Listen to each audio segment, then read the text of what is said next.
Star news के इकलौते family show news की पाठशाला में आप सभी का बहुत स्वागत। मैं हूं सुशांत सिन्हा।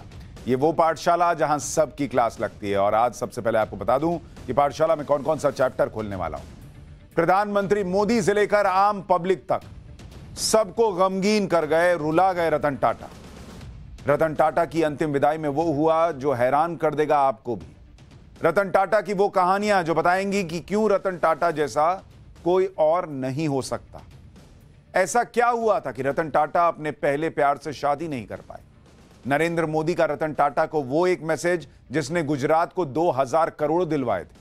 आज रतन टाटा की जिंदगी को आपके सामने लेकर आऊंगा क्योंकि उनके लिए ये आखिरी विदाई जो है उसमें हमारी श्रद्धांजलि है। कांग्रेस के नेताओं ने ही ईवीएम में गड़बड़ी वाले नैरेटिव की पोल कैसे खोल दी है, यह आज का दूसरा चैप्टर होगा। राहुल गांधी के वो करीबी जिन्होंने हरियाणा में कांग्रेस के हार की स्क्रिप्ट लिखी, आज उनसे मिलवाऊंगा। जिन हथियारों से इजराइल ने हिजबुल्लाह को तबाह किया, वही हथियार मोदी भारत क्यों ला रहे हैं, आज इसका चैप्टर भी होगा। ईरान से आई वो तस्वीरें जिन्हें देख आतंकियों के आंसू निकल जाएंगे, वो तस्वीरें भी दिखाऊंगा। लेकिन पहले दिन भर की बड़ी खबरों का रिवीजन, उसके बाद पहला चैप्टर।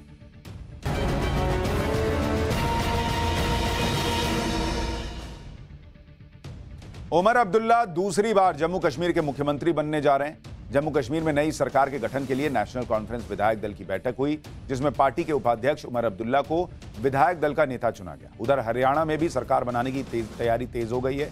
सूत्रों के मुताबिक दिल्ली में हुई बैठकों में नायब सैनी को मुख्यमंत्री बनाने पर सहमति बन गई।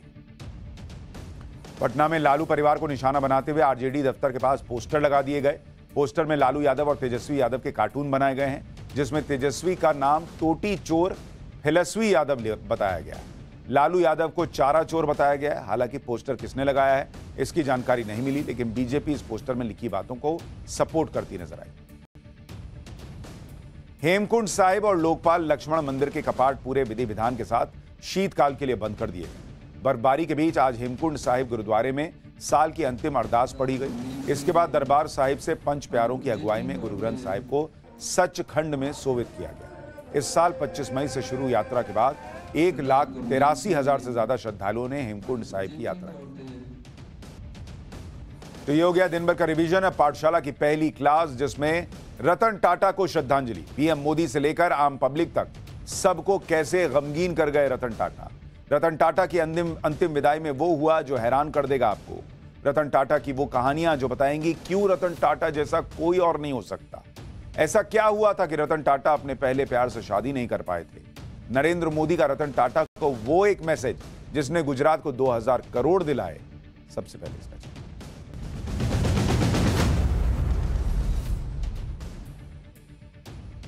जिस दौर में कुछ नेता अपना राजनीतिक एजेंडा चलाने के लिए देश के उद्योगपतियों को निशाना बनाते हैं, उस दौर में यह देखकर आप सोचने पर मजबूर हो जाएंगे कि एक उद्योगपति को आखिरी बार देखने के लिए हजारों की भीड़ उमड़ पड़ी।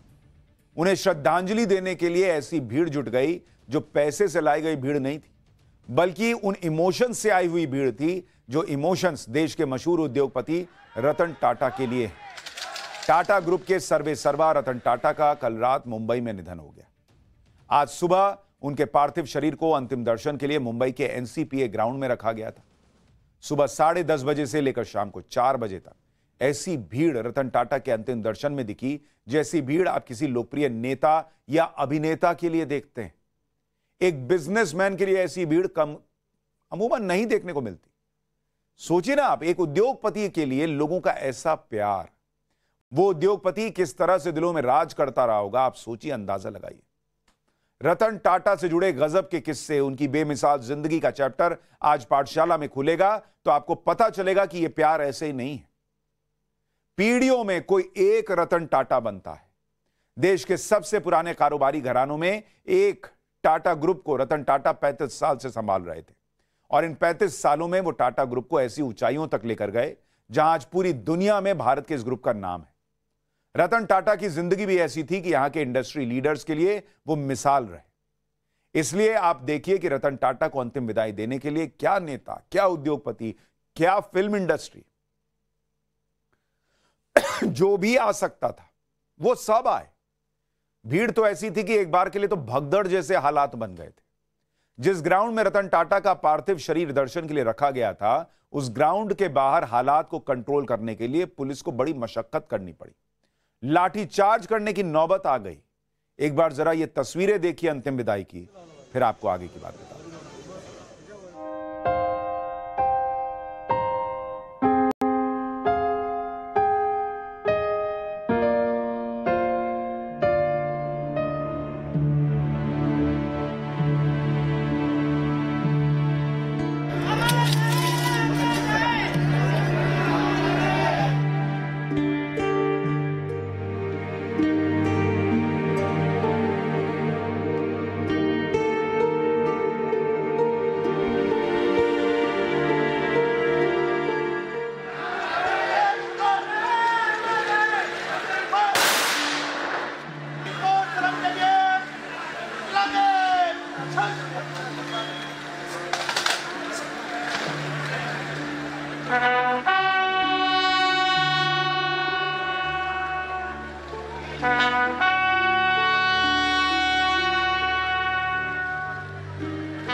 रतन टाटा के लिए ऐसे इमोशंस इसलिए हैं क्योंकि वो सिर्फ एक उद्योगपति नहीं थे, वो रोल मॉडल थे।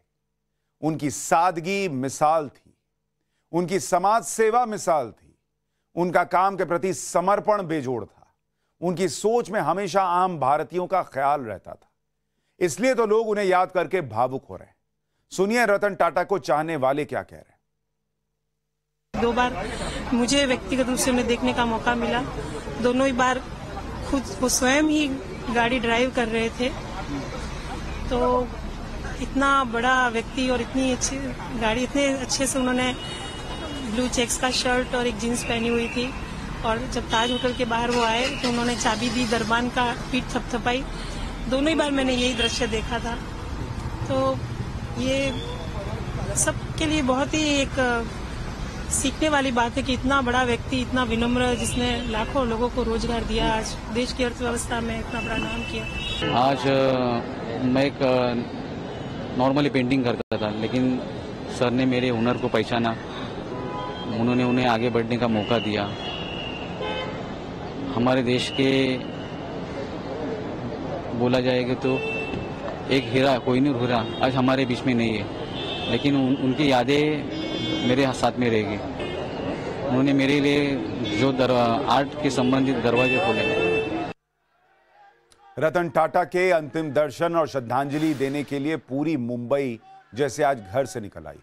यह रतन टाटा की शख्सियत का कमाल था कि क्या आम क्या खास, हर किसी की आंखें नम। मुंबई में रतन टाटा का अंतिम संस्कार राजकीय सम्मान के साथ हुआ। 21 तोपों की सलामी दी गई।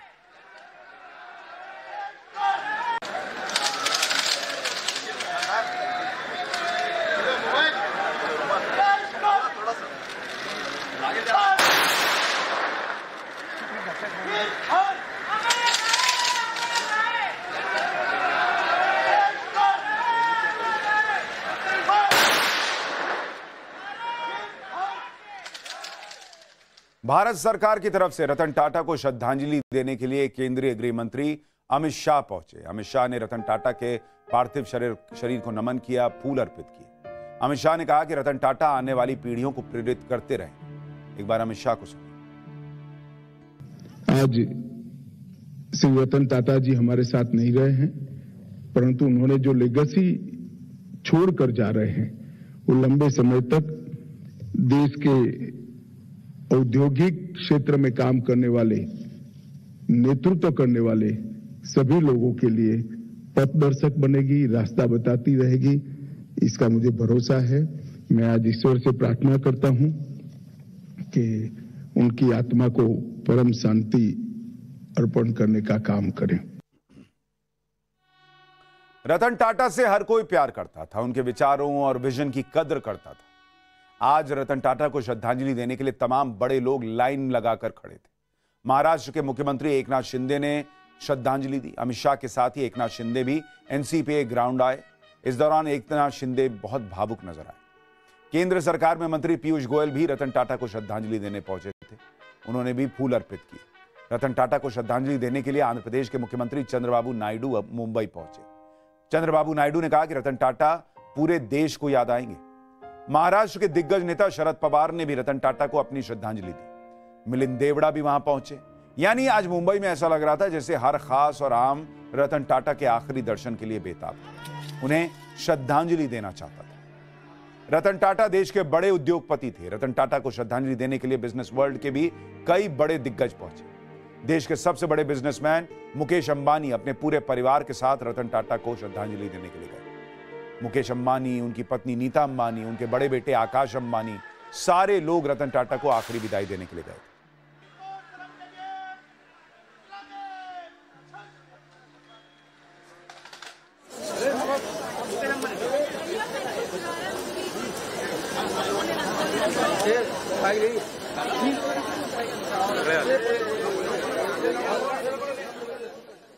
इसके अलावा उद्योगपति गौतम अडानी ने भी रतन टाटा को श्रद्धांजलि दी। बिड़ला ग्रुप के कुमार मंगलम बिड़ला भी रतन टाटा को श्रद्धांजलि देने पहुंचे। कुमार मंगलम बिड़ला ने कहा कि रतन टाटा जो भी करते थे उनका लक्ष्य होता था कि उससे भारत की तरक्की। उनको इंडिया से इतना प्रेम था कि वो हर काम जो करते थे वो चाहते थे कि इंडिया में उसके कारण कुछ फर्क पड़े, उन्नति हो। भारत रत्न देने की उनको मांग है, तो इस तरीके से आपका क्या कहना है? आप सपोर्ट करेंगे कि उनको भारत रत्न मिलना चाहिए? हाँ बिल्कुल, मैं तो जरूर सपोर्ट करूंगा। रतन टाटा को श्रद्धांजलि देने बॉलीवुड भी उमड़ पड़ा। आमिर खान अपनी एक्स वाइफ किरण राव के साथ रतन टाटा को श्रद्धांजलि देने गए। रतन टाटा को नमन करने के बाद आमिर खान ने कहा कि रतन टाटा ने देश के लिए जो योगदान दिया वो अमूल्य है और रतन टाटा हमेशा याद किए जाएंगे। आज का दिन बहुत ही दुख भरा है हम सब के लिए, पूरे देश के लिए। रतन जी ने जो कंट्रीब्यूशन दिया है, उनकी कंपनी टाटा, उनसे पहले से और उनके लीडरशिप में जो कंट्रीब्यूशन दिया है देश के लिए, वो अमूल्य है। इट्स प्राइसलेस एंड बहुत ही रेयर किस्म के इंसान, और हम सब उनको बेहद मिस करेंगे। फिल्म अभिनेता अनुपम खेर ने रतन टाटा को याद करते हुए कहा कि रतन टाटा की छवि कभी उद्योगपति वाली रही ही नहीं। वो हमेशा अपनी चैरिटी, अच्छाई, नम्रता की वजह से जाने जाएंगे। अनुपम खेर ने रतन टाटा से जुड़ा एक किस्सा भी सुनाया, आप भी सुनिए। मेरी मुलाकात उनसे कुछ साल पहले लंदन में हुई थी। बकिंगम गेट में उनका एक ताज का होटल है, तो मुझे मिले थे और 5-7 मिनट तक बात करते रहे और फिर बोले कि आई लाइक योर कॉमेडीज, आप I laugh when I see you sometimes, not very often but rarely I saw 1 or 2 comedies. But उसके अलावा आई थिंक किसी इंसान को अगर अपना आदर्श बनाना है तो उसमें रतन टाटा सबसे ऊपर नंबर पर आएंगे। मैंने तो उनके इतने किस्से सुने हैं कि वो अपनी गाड़ी में, छोटी गाड़ी में आते थे, कोई ऐसा उनका ऑफिस नहीं था, तो सिंप्लिसिटी, घर भी छोटा था। हाँ बिल्कुल, सिंप्लिसिटी का इससे बड़ा उदाहरण कहीं हो ही नहीं सकता है। दरअसल सीधे सीधे शब्दों में कहा जाए तो रतन टाटा हर भारतीय के दिल में बसे। रतन टाटा के प्रति लोगों में कितना सम्मान है, उसकी एक तस्वीर देखिए। यह कल रात की तस्वीर। मुंबई के गोरेगांव में गरबा खेला जा रहा था। जैसे ही रतन टाटा के निधन की खबर मिली, वहां मौजूद सभी लोगों ने गरबा रोक दिया। रतन टाटा के सम्मान में लोगों ने थोड़ी देर शांत रहकर प्रार्थना की। यह है रतन टाटा की कमाई। जो लोग कभी रतन टाटा से मिले तक नहीं, वो भी रतन टाटा के निधन से दुखी है। रतन टाटा के लिए इतने इमोशंस उन लोगों के हैं जो रतन टाटा से शायद कभी नहीं मिले, शायद कभी नजदीक से देखा भी नहीं होगा, सिर्फ रतन टाटा के बारे में सुना या पढ़ा होगा।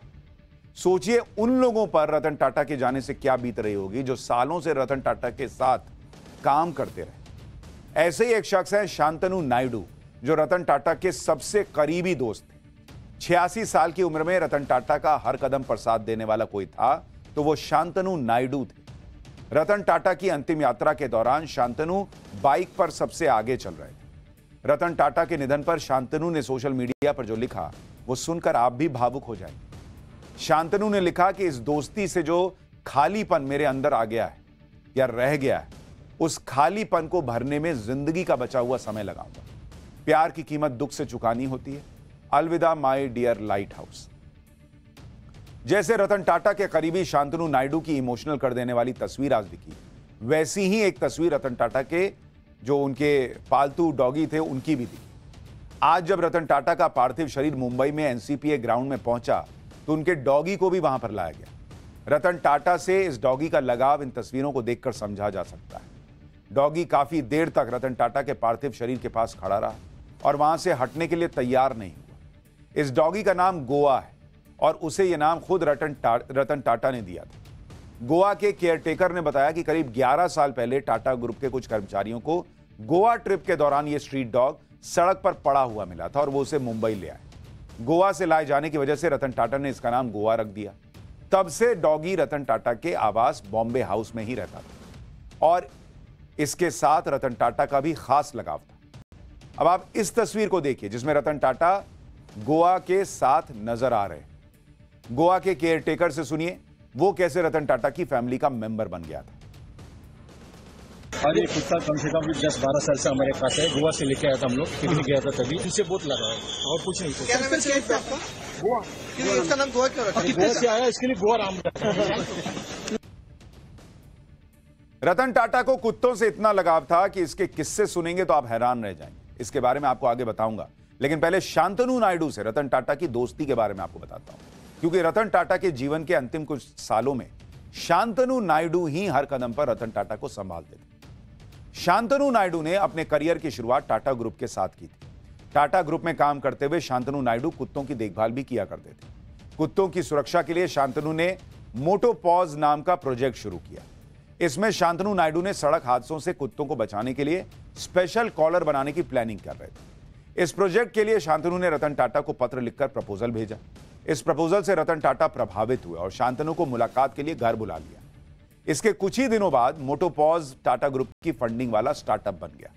आज मोटोपॉज देश के 17 शहरों में काम कर रहा है और इसमें 250 कर्मचारी भी हैं। रतन टाटा से पहली मुलाकात का जिक्र शांतनु ने अपनी किताब में भी किया है और उसके बारे में लिखा है कि the day I met with my lighthouse. Ratan Tata के निधन के बाद शांतनु ने विदाई में भी यही लिखा, अलविदा my dear light house. Ratan Tata की जिंदगी का आखिरी प्रोजेक्ट भी जानवरों, खासकर कुत्तों की देखभाल से जुड़ा हुआ था। रतन टाटा जानवरों के लिए अस्पताल बनाना चाहते थे। 2017 में मुंबई में स्मॉल एनिमल हॉस्पिटल बनवाया। यहां एक बार में 200 जानवरों का इलाज किया जा सकता है। रतन टाटा ने अस्पताल के लिए ब्रिटेन से मशहूर डॉक्टर बुलाए। British veterinary doctor Thomas Heathcote को मुंबई में बसा दिया। 5 मंजिला अस्पताल 98,000 स्क्वायर फीट में फैला है। अस्पताल को बनाने में कुल 165 करोड़ रुपए की लागत आई। यहां 24 घंटे 5 स्टार इमरजेंसी सर्विस, आईसीयू की सुविधा है। रतन टाटा के करीबी शांतनु नायडू इस हॉस्पिटल के डायरेक्टर हैं। रतन टाटा को डॉग से कितना लगाव था इसका अंदाजा इसी बात से लगाया जा सकता है कि मुंबई में टाटा ग्रुप का मुख्यालय बॉम्बे हाउस हो या फिर टाटा ग्रुप का कोई दूसरा दफ्तर या होटल, हर जगह स्ट्रीट डॉग्स के आने जाने पर किसी तरह की पाबंदी नहीं है। रतन टाटा भी बॉम्बे हाउस में अपने पालतू डॉग्स के साथ वक्त गुजारना बेहद पसंद करते थे। डॉग से रतन टाटा के प्यार से जुड़ा एक दिलचस्प किस्सा भी आपको बताता हूं। रतन टाटा को अपने 2 पालतू डॉगी टीटो और टैंगो से बेहद लगाव था। साल 2018 की बात है। रतन टाटा को ब्रिटेन के शाही परिवार ने सम्मानित करने के लिए न्योता भेजा कि आइए आपको सम्मान दें। रतन टाटा को जरूरतमंदों की मदद के लिए लाइफ टाइम अचीवमेंट अवार्ड मिलने जा रहा था और यह बकिंगम पैलेस में मिलना था, वहां सेरेमनी रखी गई। लेकिन इसी दौरान रतन टाटा का एक डॉगी बहुत बीमार पड़ गया। अपने पालतू डॉगी के बीमार होने की वजह से रतन टाटा ने ब्रिटेन जाने से साफ इनकार कर दिया। उन्होंने कहा कि ऐसे समय में वो डॉगी को अकेला नहीं छोड़ सकते भाई। रतन टाटा के सेरेमनी में नहीं आने की वजह पता लगने के बाद किंग चार्ल्स III उनसे काफी प्रभावित हुए और उन्होंने कहा था कि रतन ऐसे ही आदमी है, इसी वजह से टाटा का घराना इतना महान बना है। मतलब इतना लगाव। ऐसा नहीं कि भाई डॉगी हैं, चलो अब ब्रिटेन के राजशाही परिवार से न्योता मिला है, वो अवार्ड दे रहे हैं, पैलेस में अवार्ड मिलेगा, नहीं। उनकी प्रायोरिटीज क्लियर थी कि जिस डॉगी के साथ रह रहा हूं वो बीमार है तो उसको देखना जरूरी है, अवार्ड तो मिलता रहेगा। रतन टाटा की जो बातें सबसे अलग थी या जो उन्हें अलग करती थी, वो बातें हैं उनकी सरलता, उनकी सादगी, उनकी विनम्रता और उनके अंदर की करुणा, मानवता या रिश्तों को निभाना। भाई डॉगी से भी रिश्ता निभाना, आज की डेट में लोग भाई भाई से रिश्ता नहीं निभा रहे, मां बाप को ओल्ड एज होम में भेज देते हैं और एक व्यक्ति ब्रिटेन के शाही परिवार का जो है न्योता ठुकरा देता है अपने डॉगी के लिए। तो रिश्ता ही तो है, ये रिश्ता निभाना भी तो सीखना चाहिए। रतन टाटा की खासियत ही यही थी कि वो तड़क भड़क से दूर रहते थे, दिखावे से उन्हें बहुत चिढ़ थी। उनके पास सेक्रेटरीज की फौज नहीं होती थी। जब तक उम्र साथ दे रही थी वो अपना बैग, अपनी फाइल्स खुद उठाते थे। वो चुपचाप अपना काम करते थे, किसी को ये लगने भी नहीं देते थे कि वो इतने बड़े आदमी। उन्हें ना घूमने का शौक, ना भाषण देने का शौक था, ना दिखावे का शौक था। उन्हें एकांत में रहना पसंद था। मुंबई में जब भी वो होते थे तो वीकेंड पर अपने फार्म हाउस में एकांत में रहते थे। वहां सिवाय उनके कुत्तों के कोई और नहीं होता था। रतन टाटा की सादगी के किस्से मशहूर हैं। केंद्रीय मंत्री नितिन गडकरी ने भी रतन टाटा की सादगी के बारे में बताया था कि वो खुद अपनी गाड़ी चलाते थे और अपना बैग खुद उठाते थे।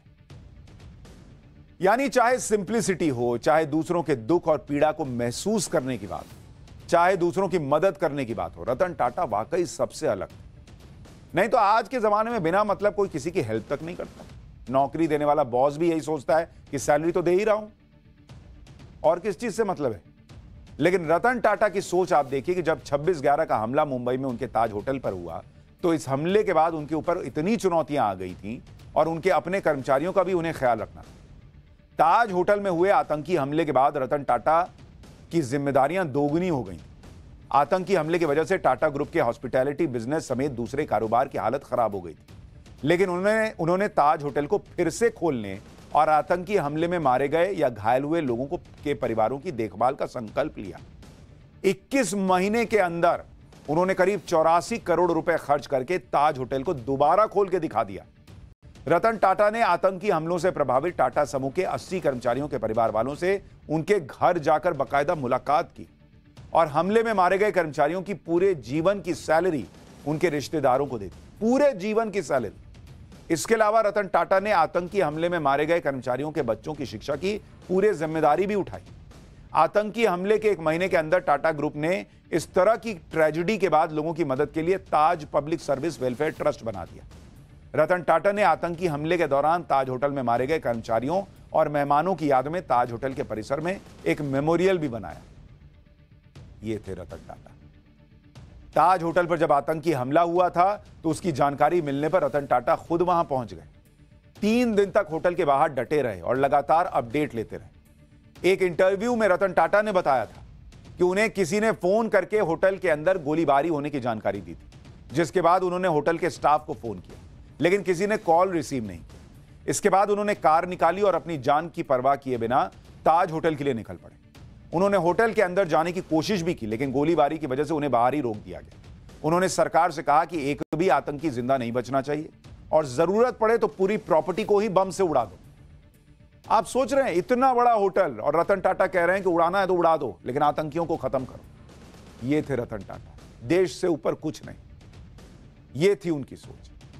रतन टाटा के अंदर जो सादगी थी, जो सरलता थी, जो करुणा थी, मानवता थी, वो गुण इसलिए आए क्योंकि उन्होंने जिंदगी को इस तरह से नहीं जिया कि वो भारत के एक बड़े उद्योगपति के घर में पैदा हुए, चांदी की चम्मच लेकर पैदा हुए। ऐसी सोच नहीं थी उनकी। इतने बड़े कारोबारी घराने से आने के बावजूद उन्होंने अपने ही ग्रुप की कंपनीज में वैसी ही नौकरी की जैसे दूसरे आम कर्मचारी करते। रतन टाटा ने अमेरिका में इंजीनियरिंग और आर्किटेक्चर की पढ़ाई की थी और वहीं जॉब करना शुरू कर दिया था। लेकिन साल 1962 में दादी की तबीयत ज्यादा बिगड़ने पर रतन टाटा अमेरिका में नौकरी छोड़कर भारत लौट आए। एक और उदाहरण कि रतन टाटा अपने रिश्तों के लिए कितना समर्पित थे। आज यहां लोग, कई बार ऐसा होता है कि बुजुर्ग मां बाप मर जाते हैं, अमेरिका से लोग आ नहीं पाते, कोई पड़ोस वाला अंतिम संस्कार करता है। उस जमाने में रतन टाटा अमेरिका में नौकरी छोड़कर भारत आ गए थे क्योंकि दादी की तबीयत बिगड़ गई थी। उन्होंने फिर यहीं पर टाटा ग्रुप की कंपनी में नौकरी करना शुरू किया। रतन टाटा को जमशेदपुर में टाटा मोटर्स में नौकरी दी गई। यह एक तरह की इंटर्नशिप थी जिसमें उन्हें फैक्ट्री के दूसरे मजदूरों की तरह नीला ओवरऑल यानी नीली ड्रेस पहनकर काम करना पड़ा। कुछ समय बाद रतन टाटा को प्रोजेक्ट मैनेजर बना दिया गया। इसके बाद वो टाटा मोटर्स के एमडी एसके नानावटी के विशेष सहायक बन गए। जमशेदपुर में रतन टाटा ने करीब 6 साल काम किया। उनकी कड़ी मेहनत की चर्चा मुंबई तक पहुंची और उस वक्त टाटा ग्रुप के सर्वेसर्वा जेआरडी टाटा ने उन्हें मुंबई बुलाया। रतन टाटा को टाटा ग्रुप की खस्ता हाल हो चुकी कंपनियों सेंट्रल इंडिया मिल और नेल्को को सुधारने की जिम्मेदारी दी गई। रतन टाटा की लीडरशिप में 3 साल के अंदर नेल्को का कायापलट हो गया। टाटा ग्रुप की यह कंपनी प्रॉफिट में आ गई। इसके बाद रतन टाटा को टाटा इंडस्ट्रीज का हेड बना दिया गया। यानी रतन टाटा अपनी मेहनत से वहां तक पहुंचे, ये नहीं कि अरे सब विरासत में मिला है। रतन टाटा ने अपनी मेहनत और अपनी सोच से इतना प्रभावित किया कि जब जेआरडी टाटा 75 साल के हुए और टाटा ग्रुप के उत्तराधिकारी की चर्चा होने लगी तो रतन टाटा का नाम आने लगा कि वो ग्रुप को संभालने के लिए सबसे काबिल है। साल 1991 में जेआरडी टाटा ने 86 वर्ष की उम्र में अध्यक्ष पद छोड़ दिया और रतन टाटा को जिम्मेदारी सौंपने का मन बनाया। जेआरडी का मानना था कि रतन टाटा के पक्ष में सबसे अहम चीज थी उनका टाटा सरनेम होना। जेआरडी टाटा के दोस्त नुस्ली वाडिया और उनके सहायक शाहरुख साबवाला ने भी रतन टाटा के नाम की वकालत की। 25 मार्च 1991 को रतन टाटा को टाटा समूह का अध्यक्ष बना दिया। रतन टाटा की लीडरशिप में टाटा ग्रुप भारत के घर घर में जाना पहचाना ब्रांड बन गया। इतना ही नहीं, रतन टाटा ने ही टाटा ग्रुप को ग्लोबल पहचान भी दिलाई। साल 2000 में टाटा ग्रुप ने ग्लोबल टी ब्रांड टेटली को खरीद लिया। टेटली ब्रिटेन का सबसे बड़ा चाय ब्रांड था। साल 2007 में स्टील बनाने वाली डच कंपनी कोरस को खरीद लिया। यह उस समय किसी भारतीय कंपनी का सबसे बड़ा सौदा था। साल 2008 में टाटा ग्रुप ने British luxury car brand land rover और जैगुआर को खरीदा। इससे पूरी दुनिया में टाटा ग्रुप के नाम की चर्चा होने लगी। रतन टाटा से जुड़ा आपको वो किस्सा भी सुनाता हूं जिससे हर हिंदुस्तानी का सीना गर्व से चौड़ा हो जाता है। 90 के दशक में रतन टाटा ने टाटा मोटर्स के तहत छोटी गाड़ियों का प्रोडक्शन शुरू किया, लेकिन 1999 आते आते घाटे की वजह से टाटा मोटर्स ने पैसेंजर कार बिजनेस को बेचने का फैसला किया। इसके लिए रतन टाटा अमेरिका के मशहूर कार कंपनी फोर्ड मोटर्स के चेयरमैन बिल फोर्ड से मिलने पहुंचे। डील के दौरान बिल फोर्ड ने रतन टाटा का अपमान करते हुए कह दिया कि अगर मैं ये सौदा करता हूं तो ये तुम्हारे ऊपर बड़ा एहसान करूंगा। ये बात रतन टाटा को एकदम चुभ गई। उन्होंने अपना गुस्सा तो जाहिर नहीं किया, लेकिन मुस्कुराते हुए डील को कैंसिल करने का मन बना लिया।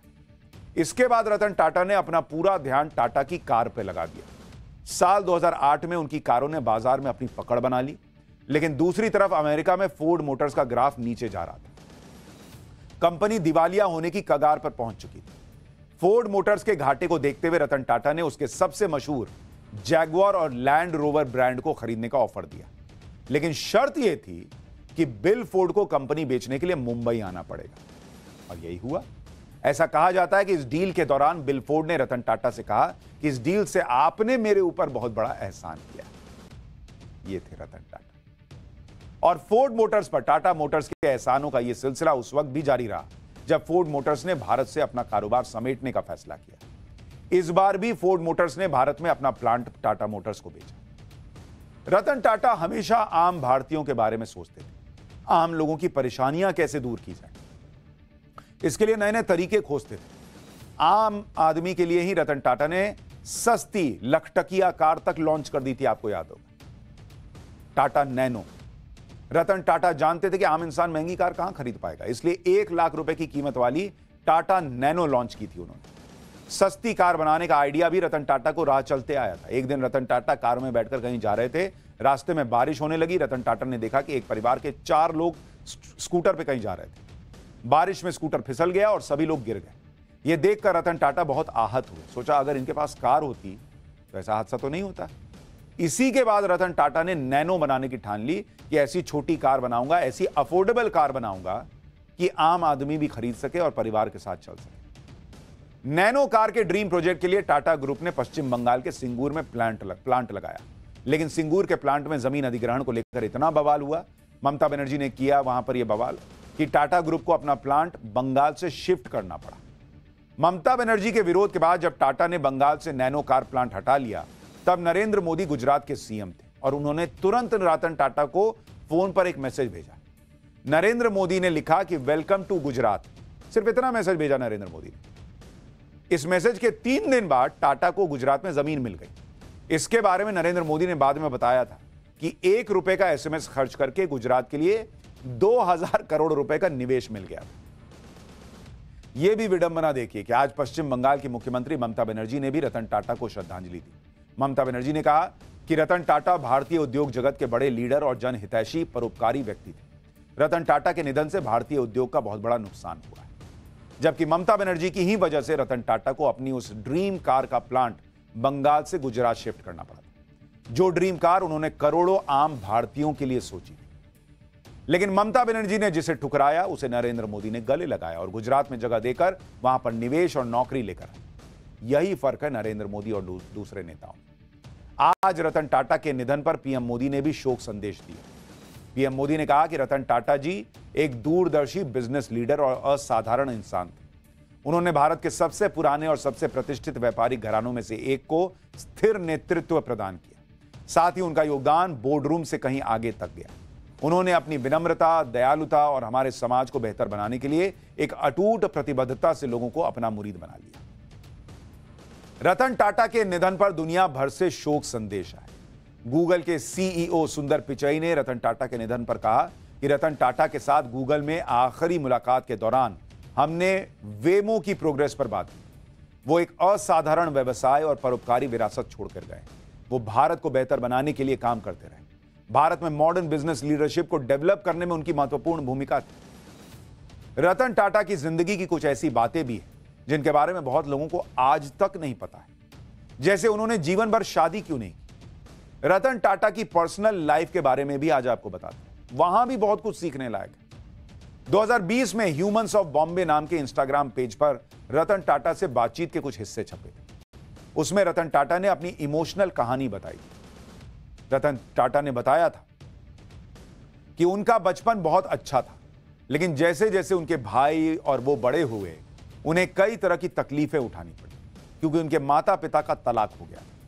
उन दिनों तलाक बहुत सामान्य बात नहीं थी, लेकिन उनकी दादी ने उनका हर तरीके से ख्याल रखा और उन्हें बड़ा किया। जब उनकी मां ने दूसरी शादी की तो स्कूल के लड़के तरह तरह की बातें करते थे, उन्हें छेड़ते थे, उकसाते थे, लेकिन उनकी दादी ने शांत रहना सिखाया।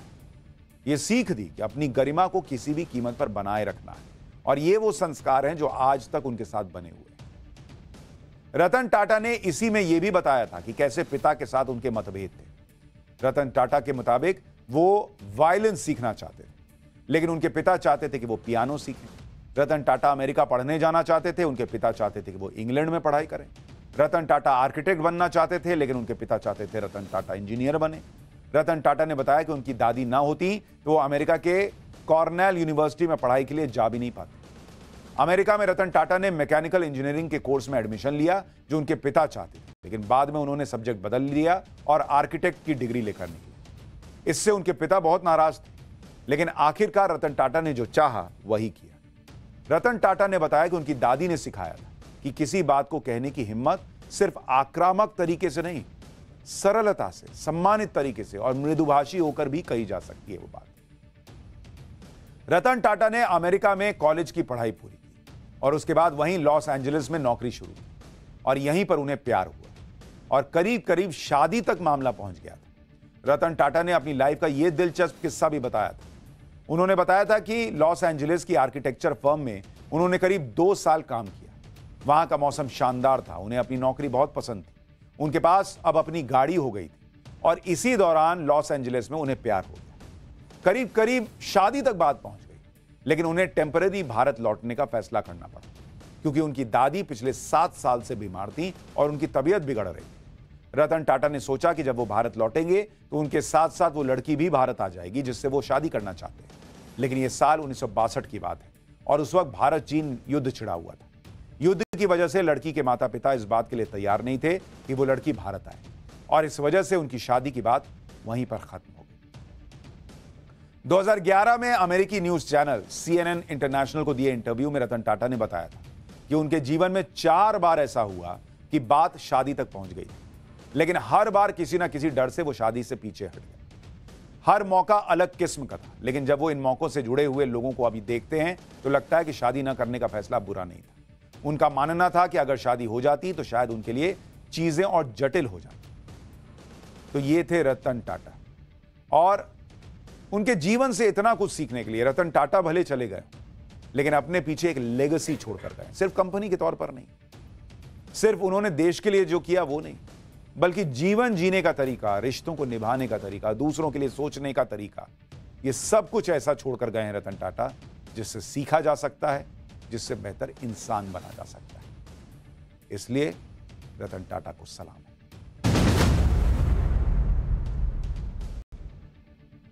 9 दिनों तक चलने वाले मां दुर्गा की उपासना का पर्व शुरू होने के बाद से ही हर कोई त्योहार के मूड में नजर आ रहा है। पश्चिमी भारत में गरबा का जोश है, पूर्वी भारत में दुर्गा पूजा की धूम दिखाई दे रही है। पंडाल सजे हुए, भक्तों का तांता लगा है। शक्ति पीठों पर मेले जैसा माहौल है। शहर शहर माता की झांकियां निकाली जा रही हैं, गली गली जागरण हो रहे हैं। इस बीच महासप्तमी के मौके पर दुर्गा पंडाल खुले तो भक्तों की आंखें दंग रहे। अलग अलग थीम पर बनाए गए दुर्गा पंडाल देखते ही बन रहे। इतने क्रिएटिव दुर्गा पंडाल कि लोग अपनी नजर नहीं हटा पा रहे। तो हमने सोचा आपको भी इन दुर्गा पंडालों के दर्शन कराएं। अब आप हर शहर में तो जाएंगे नहीं, तो पाठशाला के माध्यम से मां के भी दर्शन कीजिए और दुर्गा पंडालों के। भव्य दुर्गा पंडालों की झलक दिखाऊंगा, लेकिन पहले प्रधानमंत्री नरेंद्र मोदी की वो तस्वीर देखिए जो आपको सनातन की शक्ति का एहसास कराएगी। पीएम मोदी कहीं भी हों, धर्म कर्म से दूर नहीं रहते। इन दिनों पीएम मोदी लाओस के दौरे पर हैं, जहां वो आसियान भारत शिखर सम्मेलन में हिस्सा लेने पहुंचे। लाओस पहुंचने पर पीएम मोदी का भव्य स्वागत हुआ, जिसके बाद खास तौर पर पीएम मोदी के लिए रामलीला का कार्यक्रम रखा गया। रामलीला देखने के लिए पीएम मोदी लाओस के रॉयल थिएटर ऑफ लुआंग प्रबांग पहुंचे, जहां लाओस के कलाकारों ने लाओ रामायण के एक एपिसोड का मंचन किया। लाओस में लाओ रामायण को फ्रा लक फ्रा राम के नाम से भी जाना जाता है। यह महाकाव्य दोनों देशों के बीच सदियों पुरानी सभ्यता और संबंधों को दर्शाता है। वैसे लाओस में आज भी रामायण के प्रति लोगों में काफी उत्साह है। जिस तरह से भारत में जगह जगह दशहरे से पहले रामलीला का आयोजन होता है, ठीक उसी तरह लाओस में भी लाओ रामायण के तहत रामलीला का आयोजन होता है। लाओ रामायण देखने के बाद पीएम मोदी ने रामायण के कलाकारों से बात की और उनके साथ फोटो भी खींची। लाओस की तरह ही हिंदुस्तान में भी भव्य रामलीला का आयोजन और मां दुर्गा की पूजा दोनों हो रही है। वैसे तो पूरे देश में दुर्गा पंडाल सजाए जा रहे हैं, लेकिन पश्चिम बंगाल में सज रहे दुर्गा पंडालों में अलग ही रौनक दिखाई दे रही है। पंडाल भी ऐसे ऐसे और इतने भव्य बनाए जा रहे हैं कि भक्तों की जबरदस्त भीड़ उमड़ रही है। सिर्फ कोलकाता की बात करें तो यहां 3000 से ज्यादा रजिस्टर्ड दुर्गा पूजा समितियां हैं, जो हर साल अलग अलग थीम पर सामाजिक संदेश के साथ पूजा पंडाल बनाती हैं। इनमें से 200 से ज्यादा पंडाल ऐसे होते हैं जिसकी लागत 1 करोड़ से ज्यादा की होती है। कोलकाता में तिरुपति बालाजी मंदिर की तर्ज पर सजाया गया भव्य दुर्गा पंडाल अब आपको दिखा रहा हूं। ये दुर्गा पूजा पंडाल श्री भूमि स्पोर्टिंग क्लब ने बनाया है। एक झलक देखेंगे तो लगेगा कि आप तिरुपति बालाजी के मंदिर के सामने खड़े हैं। देखिए ना भाई, ये पंडाल है, ये बालाजी के मंदिर की तस्वीर नहीं दिखा रहा हूं। पंडाल में दाखिल होते ही ऐसा लगता है जैसे मंदिर में बालाजी के साथ मां दुर्गा के भी दर्शन हो रहे हैं। इस पंडाल की खास बात यह है कि मां दुर्गा की प्रतिमा को करोड़ों के आभूषण से सजाया गया है। यानी पंडाल को बनाने में तो करोड़ों खर्च हुए ही, मां दुर्गा की प्रतिमा को कई किलो सोने से सजाने में भी लाखों करोड़ों लगे। सोने से सजी मां दुर्गा के साथ बालाजी के दर्शन करने के लिए इस पंडाल में भक्तों की जबरदस्त भीड़ उमड़ रही है। बताया जा रहा है कि पंडाल में प्रसाद के लड्डू बनाने के लिए खास तैयारी की गई। लड्डू बनाने के लिए तिरुपति मंदिर से 15 लोगों को बुलाया गया है, जो शुद्ध घी से ठीक वैसा ही लड्डू बना रहे हैं जैसे लड्डू तिरुपति मंदिर में प्रसाद के रूप में मिलते हैं। वो वाले नहीं जो अभी विवाद में आए थे, उससे पहले वाले। कोलकाता में दुर्गा पूजा पंडाल एक से बढ़कर एक बन रहे हैं। लोग कल्पना भी नहीं कर सकते ऐसी ऐसी थीम पर पंडाल बनाए जा रहे हैं। दक्षिण कोलकाता में बनाए गए इस पंडाल को देखिए, जिसे खाने में डालने वाले मसालों से सजाया गया है। पूरे पूजा पंडाल को तेजपत्ता, हल्दी, सूखी मिर्च और किचन में इस्तेमाल होने वाले अलग अलग मसालों से सजाया गया है। पंडाल की छत को मसालों की डिब्बियों से डेकोरेट किया गया है, जबकि मां दुर्गा के प्रतिमा के पीछे बने मंडप को हल्दी, सूखी मिर्च और तेज पत्तों से सजाया गया है। कोलकाता के पंडालों में लोग इसकी भव्यता के साथ क्रिएटिविटी और इसमें छिपा संदेश भी देखने आते हैं। अपनी इसी क्रिएटिविटी के लिए नाबांकुर पूजा समिति का पंडाल लोगों का ध्यान खींच रहा है। पंडाल की थीम है हरियाली का संरक्षण। खास बात है कि पंडाल को सजाने के लिए 8000 से ज्यादा पौधों का इस्तेमाल हुआ है। इतने पौधों से सजे पंडाल में जो भी पहुंच रहा है उसे लग रहा है जैसे वो किसी जंगल में आया है। यहां मां दुर्गा की प्रतिमा भी ऐसे बनाई गई है जैसे किसी पौधे का ही हिस्सा। बताया जा रहा है कि इस पंडाल को सजाने के लिए 8 महीनों से तैयारी की जा रही थी। पूजा खत्म होने के बाद इन पौधों को एक एनजीओ को सौंप दिया जाएगा, जो इन पौधों को लोगों में बांटेंगे। कोलकाता के अब एक और पंडाल को देखिए जिसकी चर्चा सबसे ज्यादा हो रही है, जहां अंडर वाटर मेट्रो ट्रेन के कोच को मां दुर्गा के पंडाल में तब्दील कर दिया गया है। पंडाल में दाखिल होने पर ऐसा लगता है जैसे मेट्रो ट्रेन के डिब्बे में दाखिल हुए हों। हर एक चीज जो आपको एक मेट्रो कोच में दिखती है वो आपको यहां दिखाई देगी। सीट से लेकर स्टेशन का स्क्रीन, साइन बोर्ड, सब कुछ हूबहू मेट्रो स्टेशन जैसा बनाया गया है। खास बात है कि इस पंडाल में वाइब्रेशंस और मोशन भी फील होते हैं, ठीक वैसे ही जैसे आप मेट्रो ट्रेन में सफर करते वक्त महसूस करते हैं। कोलकाता में सॉल्ट लेक में सजाए गए अब इस दुर्गा पूजा पंडाल को देखिए, जिसे बारिश के पानी को इकट्ठा करके अनोखी थीम पर तैयार किया गया। बारिश का पानी बूंद बूंद करके टपक रहा है, जो कि नीचे रखे बर्तनों पर गिरता है और उससे ड्रम की धुन सुनाई देती है। इस दुर्गा पंडाल से बारिश का पानी बचाने का संदेश भी दिया गया। एक बार दिखाइए, सुनाइए आवाज।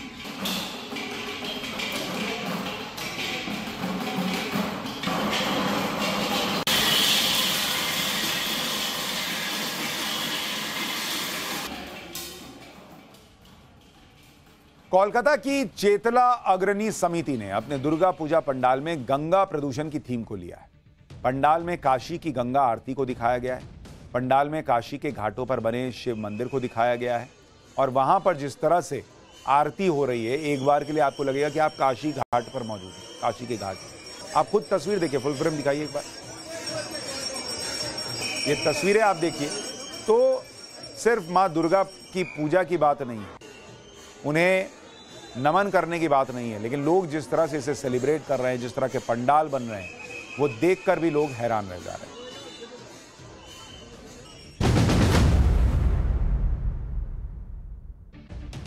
ब्रेक के बाद पाठशाला में एक बार फिर आपका स्वागत है। हरियाणा को लेकर और हरियाणा में सरकार गठन को लेकर बड़ी खबर इस वक्त आ रही है। सूत्रों के मुताबिक हरियाणा में 15 अक्टूबर को नई सरकार का शपथ ग्रहण समारोह हो सकता है। पंचकुला में बीजेपी की सरकार का शपथ ग्रहण समारोह होगा। शपथ ग्रहण में पीएम मोदी के अलावा कई केंद्रीय मंत्री भी शामिल होंगे, ऐसा बताया जा रहा है। इसके अलावा कई राज्यों के मुख्यमंत्री भी इस शपथ ग्रहण कार्यक्रम में शिरकत कर सकते हैं। तो